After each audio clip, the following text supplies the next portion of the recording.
بسم الله الرحمن الرحيم maanta taariikhdu tahay bishii sideedaad waxaan howlgal u aadnay dhulkii aan qawaariijta ka saarnay oo aan ka saarnay asbuuc ka hor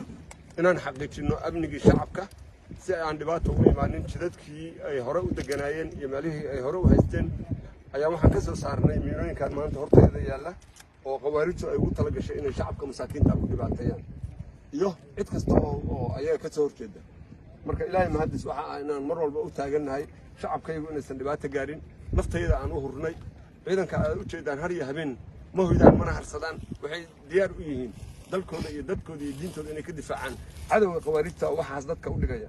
annagu ciidan baan aqoon baan u leenahay waa iska saari karnaa ama waa iska ilaalin karnaa laakiin dhibaatada ugu badan waxay u dhigayaan oo ku dhacayaan waa shacabka shacabku ha ogaadeen inaysan cidna u aaba yeelaynin cidna aysan arxan u samaynaynin waa shacabka waxaas waxay u dhigayaan waxaan leenahay kasta oo maanta u hanqaltaagaysayo waa dhimatay allah ku naxariisto والسلام عليكم ورحمة الله وبركاته. صوماليا صوماليا